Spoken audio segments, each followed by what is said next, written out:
Welcome to the Music Educator Podcast, Season 7, Episode 3.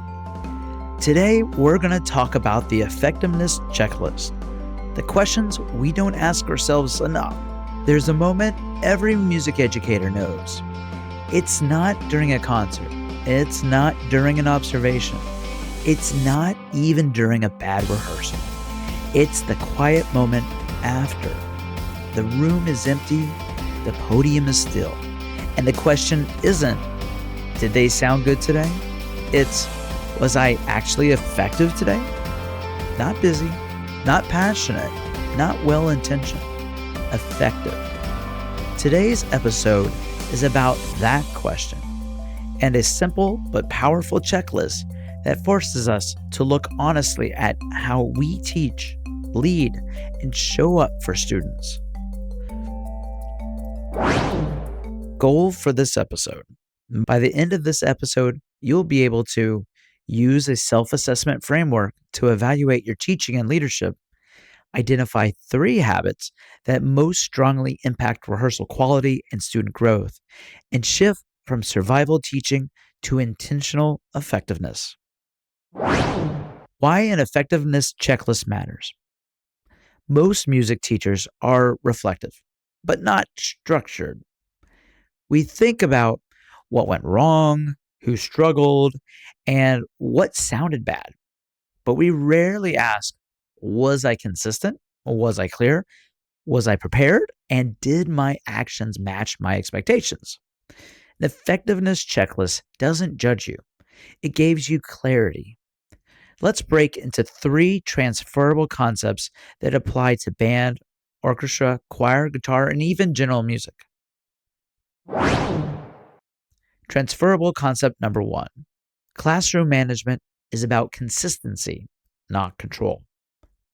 The first area of effectiveness is classroom management, but not in the way people usually think. It's not about being strict. It's not about being loud. It's not about being feared. It's about consistency. Now ask yourself, are procedures the same every day? Are consequences predictable? And do my students know what will happen before they test boundaries? Why consistency matters.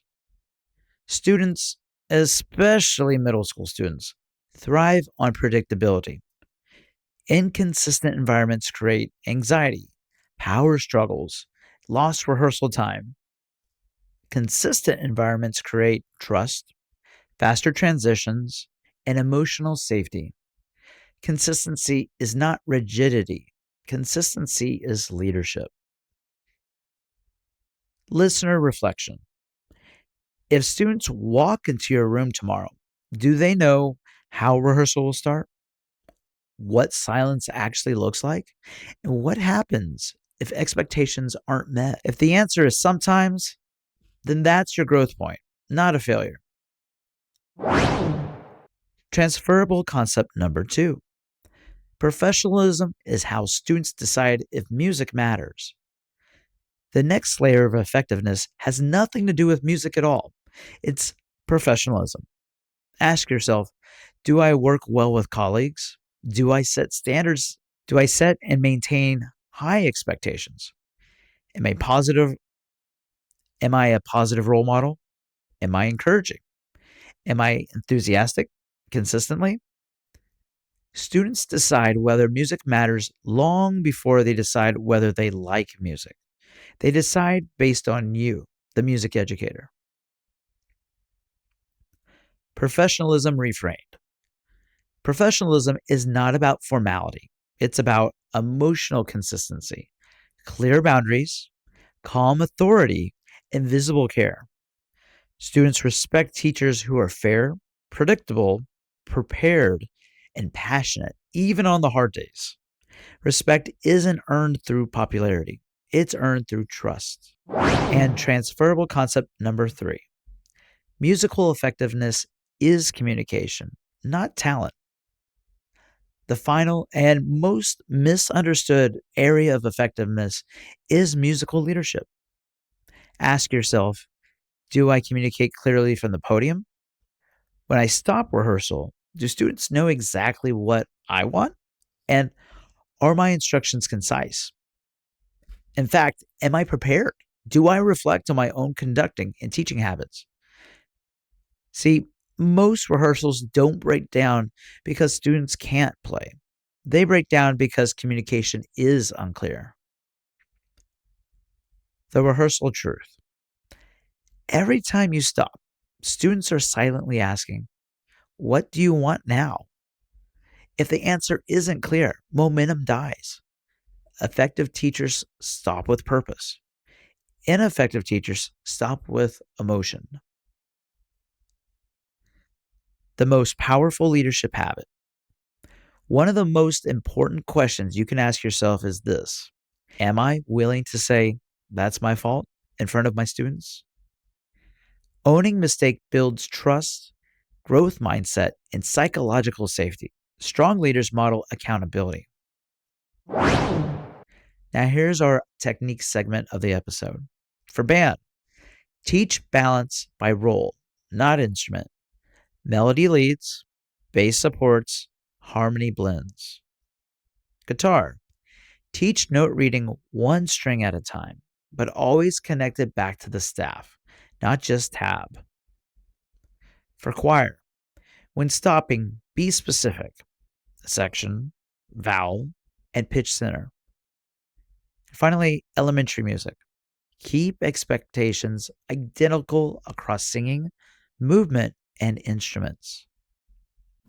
You're listening to the Music Educator Podcast with your host, Bill Stevens, the 21st Century Music Educator man.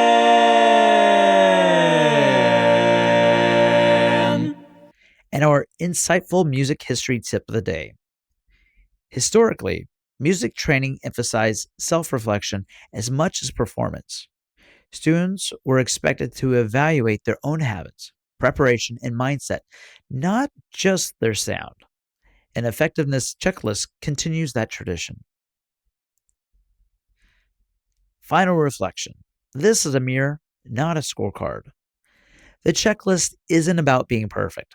It's about being intentional. You don't need to fix everything. You need to identify one habit, one blind spot, and one opportunity for growth. Progress comes from focus, not guilt. Here's your challenge for the week. Choose one effectiveness question. Rate yourself, honestly, and take one small action to improve it. That's it. That's leadership. That's teaching. That's how strong, sustainable music programs are built. In this episode, we explored what it really means to be an effective music educator. Beyond good intentions, busy rehearsals, or polished performances. To support this reflection, I've created a printable effectiveness checklist designed specifically for music educators. This tool helps you evaluate classroom management, professionalism, and musical leadership in a clear and non-judgmental way. You can download the effectiveness checklist here in the show notes. Use it after rehearsal, during planning time, or as part of your professional reflection routine. One question, one habit, and one step forward. If this episode resonated with you, please share it with a colleague who needs permission to reflect without feeling judged. This is Bill Stevens. I love it when you join me. Thanks again for doing all the work you do. See you next time.